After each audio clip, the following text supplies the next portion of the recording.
Movie के start में हम एक घर को देखते हैं जो कि जंगल के बीचों बीच होता है, जहां एक पोस्टमैन लेटर देने के लिए आता है। अब हम घर के अंदर देखते हैं जहां एक लेडी लाउड म्यूजिक लगाकर कपड़े धुल रही होती है जो कि खून से भरे हुए होते हैं। वॉल पर एक फोटो भी लगी हुई होती है जिसमें 2 ट्विंस थे और वो ट्विंस उसी लेडी के थे। बाहर खड़ा पोस्टमैन काफी बार दरवाजा नॉक करता है लेकिन वो लेडी दरवाजा खोलती ही नहीं है। तब उस पोस्टमैन को बेसमेंट से कुछ आवाजें आती है जिस पर वो पोस्टमैन उस जगह का दरवाजा खोल देता है। अब वो अंदर देखकर काफी ज्यादा हैरान हो जाता है और डर कर भागने की कोशिश करता है, लेकिन उसके अंदर का क्रिएचर उस पोस्टमैन को पकड़ लेता है और अंदर खींच लेता है। अब सीन शिफ्ट होता है और हमें 30 साल बाद की स्टोरी बताई जाती है जहाँ पर उस जगह यानी कि उस फॉरेस्ट को कैंप की तरह यूज किया जा रहा होता है और उस कैंप में ऐसे बच्चों को लाया जाता है जो कि मोबाइल और इंटरनेट एडिक्टेड होते हैं ताकि उनकी इस आदत को सुधारा जा सके। अब उस बस में टोटल 50 स्टूडेंट्स होते हैं जिन्हें अलग अलग ग्रुप में डिवाइड किया जाता है। अब वहाँ के मैनेजर सारे स्टूडेंट्स को काफी मोटिवेट करने की कोशिश करते हैं ताकि वो इस वेकेशन को खुलकर एंजॉय कर सके। वो उन्हें कहते हैं कि इसे हॉलीडेज की तरह समझो और नए फ्रेंड्स बनाएं। अब वो उन्हें बताता है कि आप लोगों को इसलिए यहाँ लाया गया है ताकि आप लोगों के मोबाइल लैपटॉप एडिक्शन को दूर किया जा सके, और ये बोलकर वो मैनेजर उन सब की मोबाइल्स और लैपटॉप जमा कर लेता है। दूसरी तरफ हमें वही घर दिखाया जाता है जो हमने मूवी के स्टार्ट में देखा था, जहाँ वो लेडी एक हिरन का शिकार करके उस क्रिएचर के लिए बेसमेंट में दे रही होती है, लेकिन पैर स्लिप होने की वजह से वो खुद भी उस बेसमेंट में गिर जाती है और वो भी उस क्रिएचर का शिकार हो जाती है, यानी कि वो क्रिएचर उसे भी मार देता है और इसके बाद वो क्रिएचर बेसमेंट से बाहर आ जाता है। और यहाँ हम उस क्रिएचर को पहली बार देखते हैं जो कि काफी क्रिपी होता है। अब उन स्टूडेंट्स में से 5 स्टूडेंट का ग्रुप दिखाया जाता है जिनकी लीडर जोसिया होती है। वो उन्हें लेकर 2-3 दिन के लिए ट्रैकिंग के लिए जा रही होती है, लेकिन इसी बीच 2 लड़कों की आपस में लड़ाई हो जाती है जिसमें से एक लड़के को चोट लग जाती है। तब जोसिया उस लड़के की हेल्प करती है। तभी वहाँ पर एक लड़का मरी हुई हिरन देखता है जिसकी हालत काफी बुरी थी, जिसे देखकर वो चिल्लाने लगता है। तो सारे स्टूडेंट्स उसे देखने के लिए जाते हैं, जिस पर उनकी लीडर कहती है कि इसे काफी बुरे तरीके से मारा गया है, जिसे देखकर ऐसा लगता है कि जैसे ये किसी जानवर का काम तो बिल्कुल नहीं हो सकता। और इसी बीच जोसिया को कुछ आवाजें आती है तो वो उस तरफ देखने लगती है जहाँ वो एक पेड़ के पीछे काफी डरावना सा हाथ देखती है। अब रात के वक्त ग्रुप की लीडर उन लोगों से यहाँ पर आने की वजह पूछती है, जिनमें से एक लड़का बताता है कि मैं एक गेमर था जो यूट्यूब पर गेमिंग वीडियो डाला करता था और मेरे यूट्यूब पर 1 मिलियन सब्सक्राइबर्स भी हो चुके थे, जिसकी वजह से मैंने अपनी काफी क्लासेस बंक की थी। इनफैक्ट मैं गेमिंग चैंपियनशिप में भी पार्टिसिपेट करने वाला था, लेकिन मेरी ऐसी आदतों को देखकर मेरे पेरेंट्स ने मुझे यहाँ पर भेज दिया। और इन सब के बाद वो सब अपने टेंट में सोने चले जाते हैं। अब इसी बीच रात में डैनियल को नींद नहीं आ रही होती है तो वो उठकर बाहर स्मोक करने चला जाता है और तभी वहाँ पर उन्हीं स्टूडेंट में से एक फीमेल लेडी आ जाती है और वो दोनों मिलकर स्मोक करने लगते हैं। अब कुछ देर बाद वो लड़की वहाँ से चली जाती है और तब वो लड़का वहीं पर मोबाइल निकाल कर यूज करने लगता है जिसे उसने सबमिट ही नहीं किया और छुपा कर रखा था। और तभी वहाँ पर वही क्रिएचर आ जाता है जो उस लड़के को बहुत बुरी तरीके से मौत के घाट उतार देता है। अब अगली सुबह जोसिया को एक ख्वाब आता है जहाँ वो देखती है कि वो अपने मॉम डैड के साथ काफी खुश होती है, लेकिन उसकी मदर इसी बीच सेल्फी लेने लगती है, जिसकी वजह से उसके फादर का ध्यान ड्राइव से हट जाता है और उनका एक्सीडेंट हो जाता है। अब सब एक साथ इकट्ठा होते हैं और आगे के सफर के लिए जाने का सोचते हैं, लेकिन उनके ग्रुप में से एक मेंबर मिसिंग होता है जो कि वही होता है जिसे उस क्रिएचर ने मार दिया था। वो लोग उस लड़के को ढूंढने लगते हैं लेकिन उन्हें कहीं भी वो लड़का नहीं मिलता है। तभी जोसिया को एक पेड़ पर खून लगा हुआ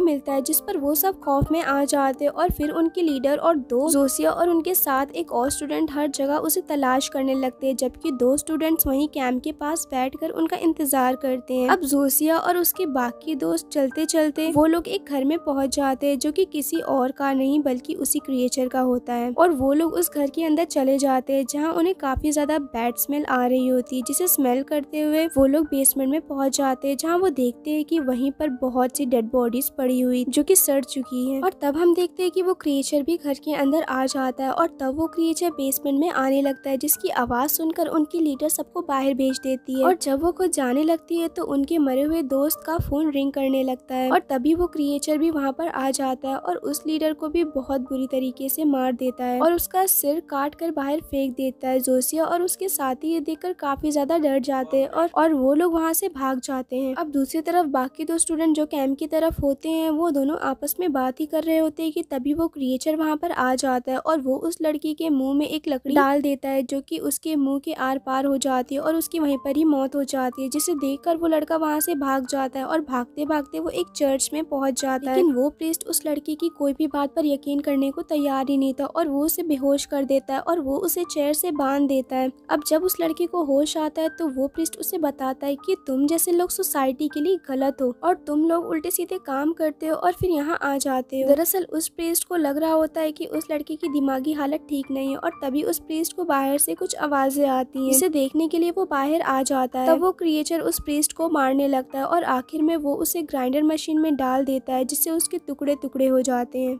अब चर्च के अंदर बैठा हुआ लड़का किसी तरह खुद को छुड़ाकर वहीं पर छुप जाता है और दूसरी तरफ जोसिया और उसके दोस्त भागते भागते एक घर में पहुंच जाते हैं, जहां उन्हें वही पोस्टमैन मिलता है जो आज से 30 साल पहले उस घर के पास दिखा था, जिससे जोसिया और उसका फ्रेंड हेल्प मांगते हैं। अब वो पोस्टमैन उसे उस क्रिएचर की कहानी सुनाता है, जहां उन्हें बताता है कि आज से 30 साल पहले एक लेडी अपने ट्विन बच्चों के साथ उस घर में रहा करती थी। फिर एक दिन स्पेस से एक फायर बॉल उस फॉरेस्ट में आकर गिरी, जिससे वो ट्विंस उस फायर बॉल को स्टोन समझकर अपने घर ले आए और रात को सोते वक्त उन ट्विंस ने उसे अपने बेड के नीचे रख लिया और उसी रात को उस बॉल में से एक लिक्विड निकला जो उन बच्चों के अंदर चला गया, जिसकी वजह से ये ट्विंस क्रिएचर में तब्दील हो गए और वो लोग इतने खतरनाक हो गए थे कि वो लोग ने खुद के ही डॉग को मारकर खा लिया, जिसकी वजह से उनकी मदर ने उसे बेसमेंट में बंद कर दिया और हर रोज उन्हें वहीं पर ही खाना दिया करती थी। और एक दिन वो भी उनका शिकार बन गई और यहाँ पर 2 क्रिएचर हैं जो कि वही दोनों ट्विन बच्चे हैं। अब वो लोग क्योंकि खुद को बचाना चाहते थे तो वो लोग उसी बेसमेंट में जाते हैं, जहाँ पर उन्हें फोन रिंग करते हुए मिला था ताकि वो हेल्प मंगवा सके। अब जोसिया खुद बेसमेंट में जाती है और वो अपने फ्रेंड को एक नाइफ लेकर बाहर रुकने का कहती है। वहाँ पर जाकर वो फोन तो लेती है, लेकिन वो क्रिएचर वहाँ पर आ जाता है और वो जोसिया को पकड़ लेता है। यहाँ पर वो क्रिएचर उसे नहीं मारता है बल्कि वो जोसिया को पसंद करने लगता है, लेकिन तभी जोसिया का फ्रेंड पीछे से उसे उस क्रिएचर पर अटैक कर देता है, लेकिन इससे उस क्रिएचर को कोई फर्क नहीं पड़ता और वो जोसिया के फ्रेंड को मार देता है चाकू से, जिससे वो इंजर्ड हो जाता है। अब यहाँ जोसिया बेहोश हो जाती है और उसे फिर से वही ख्वाब आता है जिसमें उसके पेरेंट्स मारे गए थे और वो कुछ नहीं कर पाती है और यही वजह थी कि वो डिप्रेशन में आकर इस कैंप में आई थी। अब जोसिया को होश आता है तो वो अपने फ्रेंड को वहाँ पर देखती है, जहाँ वो उसे अपने पेट से चाकू निकालने का कहता है। जोसिया जैसे ही चाकू निकालती है वैसे ही उसके फ्रेंड की डेथ हो जाती है।